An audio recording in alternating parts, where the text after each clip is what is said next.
Halo guys, selamat datang di channel aku. Kali ini kita akan ngobrol santuy sambil ngopi ya guys.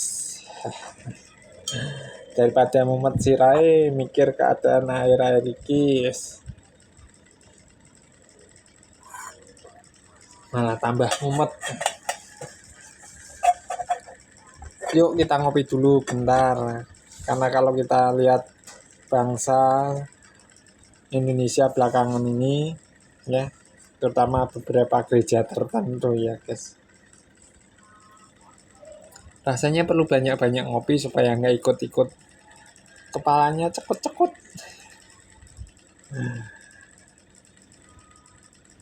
Kita hidup di zaman yang makin edian, harga munda, inflasi yo gak jelas, pajak yo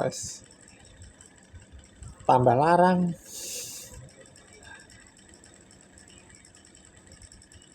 Terus aku sempat dengar isu mengatakan bahwa pajak pejabat itu yang nanggung rakyat, rakyat yang bayar, tapi pajaknya dibayari. Gaji pejabat naik, tapi kinerjanya malah nggak karu-karuan. Yang kaya makin kaya, sing kere tambah jerit.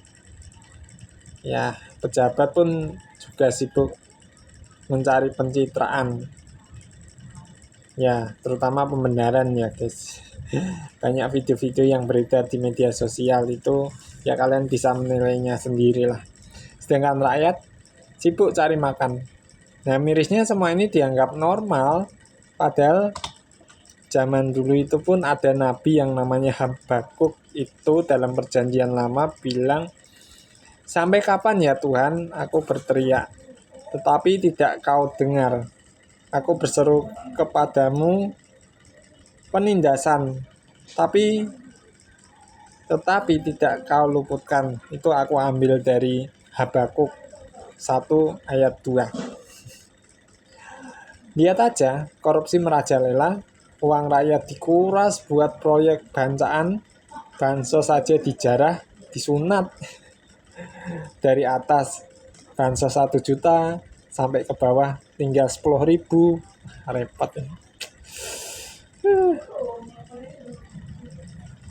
Padahal katanya sih buat orang miskin, pada kenyataannya masuk kantong mereka lah, kantong elit. Ya mungkin namanya elit ekonomi sulit ya. Kalau ada rakyat yang nyolong ayam buat makan, diajar habis-habisan, bahkan dipenjara, dihukum berapa tahun ya. Itu cuma nyolong ayam buat makan loh, karena saking lapar. Atau nyolong pisang mungkin, dulu ada kasus kayak gitu kayak. Tapi kalau pejabat korupsi miliaran, bahkan triliunan bilang, kilaf, saya kilaf, minta maaf. Kilaf macam apa ini? Kilaf belanja Ferrari kali ya. Atau mungkin barang-barang hedon yang nggak guna sih. Tapi bukan cuma pejabat loh, di gereja pun juga ada yang kayak gitu juga sih. Banyak yang ikut-ikutan sakit ya. Jemaat kaya disayang, jemaat melarat dendang. Kursi depan buat donatur besar, kursi belakang buat yang dianggap beban. Aduh, ini jemaat atau beban ya? Padahal mereka pun juga menanggung beban hidup. Sudah berat, sudah dianggap beban. Jadi kayak apa nih bebannya?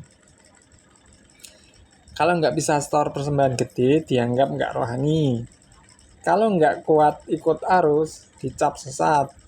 Ya, akhirnya banyak orang yang males atau ogah datang ke gereja. Bukan karena mereka benci Tuhan, tapi mereka kapok sama diskriminasi sosial yang ada di dalamnya. Sadar nggak sadar itu terjadi loh di kalangan gereja, terutama zaman now ini. Memprihatinkan banget sih. Ini teguran untuk mengingatkan loh, bukan aku membenci mereka supaya mereka bertobat ya. Padahal Yesus sendiri bilang dalam Lukas 12, hidup itu lebih penting daripada makanan, tubuh lebih penting daripada pakaian. Ya. Makanya kan ada istilah yang mengatakan makan untuk hidup atau hidup untuk makan. Kalian bisa tafsirkan sendirilah, hidup untuk makan. Jadi hidupnya untuk makan terus. Atau sebenarnya makan itu untuk hidup sih.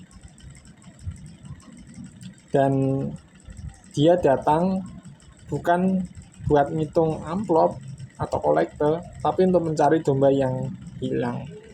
Makanya kan dalam kisah, dalam Injil-Injil itu perumpamaan tentang 100 ekor domba, di mana satu domba hilang, dicari sampai ketemu.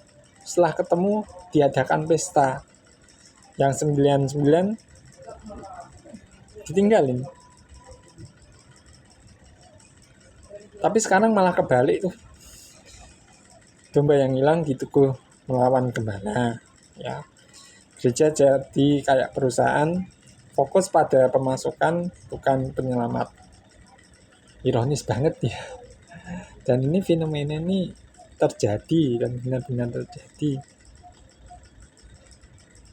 Ya kalian bisa merasakan sendiri. Kalau yang nggak merasakan ya puji Tuhan, berarti gereja itu sehat.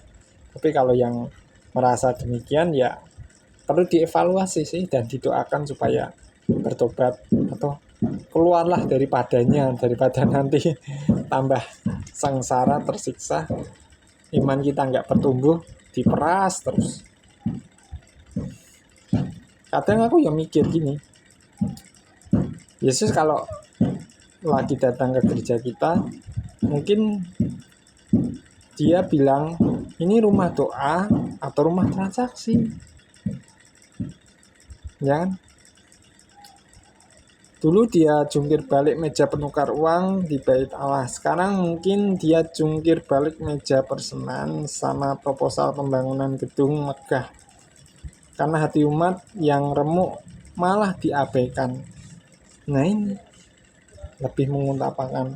Nah, sebenarnya nggak salah sih, tapi yang menjadi masalah adalah mengabaikan jiwa-jiwa yang terhilang itu loh. Bukannya dicari, tapi ya wis ben hilang. Gak ono ngaruhe ya. Tormene persembahane ya gak sepiro. Bukan masalah itu. Jiwa itu berharga di hadapan Tuhan. Jika jiwa itu terhilang, cari. Tadi aku sempat bilang kan perumpamaan domba yang hilang itu di mana ada 100 domba, satu domba hilang, dicari sampai ketemu. Setelah ketemu ini mengadakan pesta.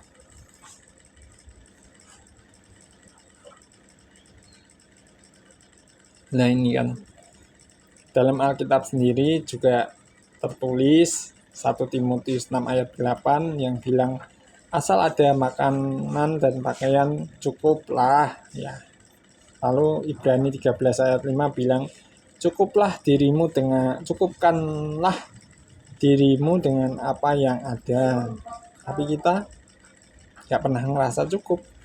Nah itu yang mulai timbul satu ketamakan, keserakahan. Nggak cukup.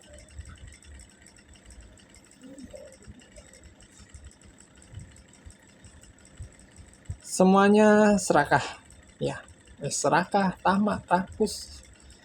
Jadi siji, komplit deh. Pejabat serakah kekuasaan, gereja serakah kolektor, jemaat serakah gengsi. Padahal Yesus bilang, jualah segala milikmu dan berikanlah sedekah. Buatlah bagimu harta di surga. Sebab di mana hartamu berada, di situ juga hatimu berada. Nah, hati kita sebenarnya ada di surga atau di dompet kita dengan apa yang kita punya, kekayaan kita, harta benda kita, materi kita, atau di rekening bank. Nah, ini pertanyaannya. Tapi bukan berarti kita nggak boleh kaya, bukan masalah itu. Itu masalah hati aja, hati kita. Dan bagaimana kita memperlakukan apa yang Tuhan percayakan. Kita diberkati seharusnya kan bisa menjadi berkat. Harusnya seperti itu sih. Lagi pula kan kalau kita lihat fenomena kemarin, peristiwa tentang kenaikan gaji pejabat itu kan, dan beberapa orang hanya menatap datar dan dingin kayak gitu kan, seolah-olah gimana ya, ngomong gimana sih hati nurani. Seharusnya kan kalau kalau mereka dibayar lebih, gajinya naik, harusnya kerjaannya harus lebih bagus dong. Iya kan? Kita yang bayar kok, rakyat yang bayar melalui pajak kok. Ya, kok malah tambah jeblok kayak gitu. Belum lagi pernyataan beberapa menteri yang kontroversi itu. Waduh, tambah bumbune sedep pisan. Lengkap deh gado-gadonya. Ngono yo gak gawe rakyat menjerit yo arpir kayak gitu. Kalau kita terus hidup dalam ketamakan, keserakahan, egois, terus kerakusan ya, tambah isi pisan kerakusan, kita sama aja sedang menggali kubur bangsa kita sendiri. Lama-lama bisa hancur dengan orang-orang korup seperti itu. Kalau kita mau bandingkan, kita masih bersyukur daripada di Korea Utara itu langsung dibedil pakai rudial langsung.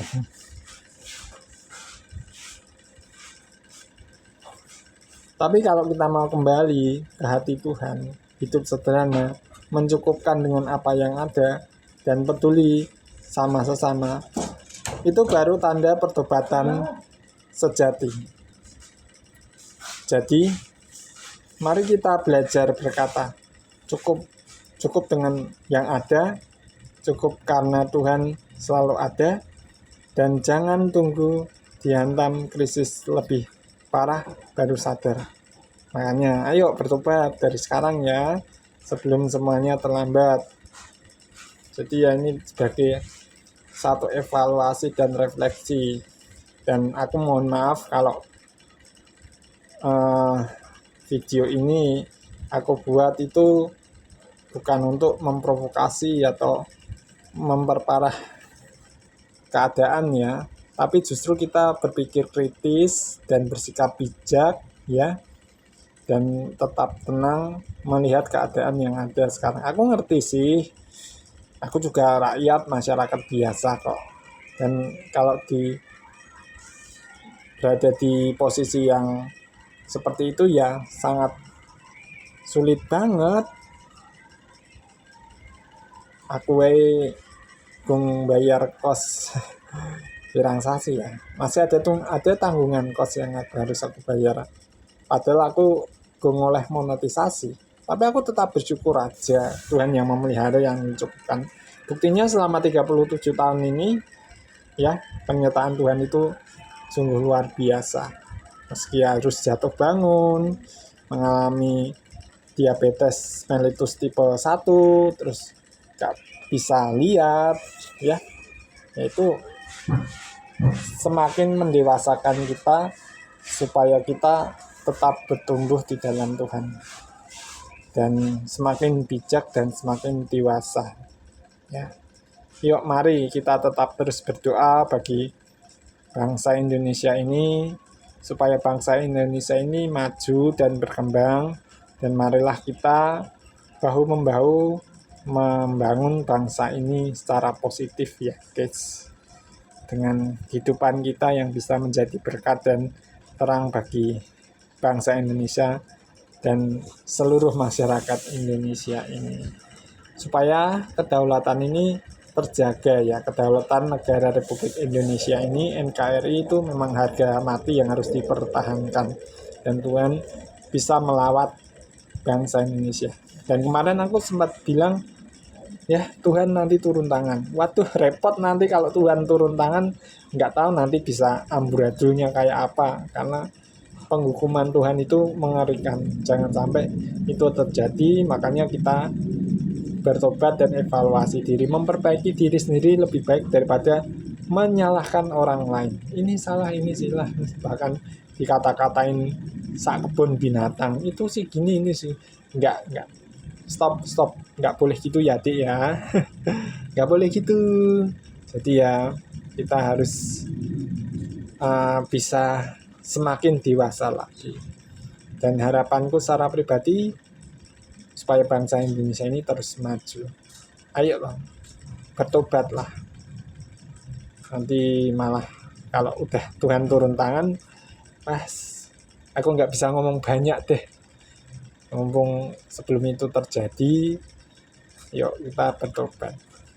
Ya, ubah hidup kita, bersyukur, hidup sederhana, mencukuri apa yang ada, mencukupkan apa yang ada, ya. Karena yang namanya serakah, tamak, rakus itu enggak terasa sih, dan juga itu pun karena tidak puas, ngerasa enggak puas, pengennya lebih, yaitu kurang bersyukur. Oke, terima kasih buat kalian yang udah nyimak video ini dari awal sampai akhir. Dan kalau dirasa video-video aku di channel ini, Lunardi Solarius Voice ini bermanfaat, boleh di subscribe kok. Mungkin juga kalau bermanfaat sih di share aja, kalau enggak ya enggak usah. Kalau kalian suka dengan video ini, boleh di like, boleh juga di dislike, itu pilihan kalian.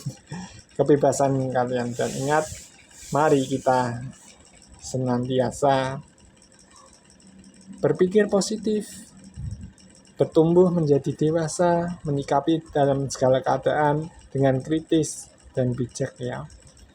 Supaya kita nggak terprovokasi dengan hal-hal yang negatif. Ya, semoga kita selalu tetap merasakan damai sejahtera. Dan aku juga berdoa untuk yang ada di Jakarta sekarang ini, beritanya itu kemarin tanggal 25 Agustus ya, kayaknya gitu sih. Mungkin kalian bisa klarifikasi di kolom komentar. Oke, dan buat kalian yang pengen mendukung channel ini supaya aku bisa berbagi hal-hal yang seperti ini, boleh kok, ada ini di deskripsi, kalian boleh bantulah, itu sukarela. Kalau enggak ya enggak apa-apa, enggak maksa juga kok.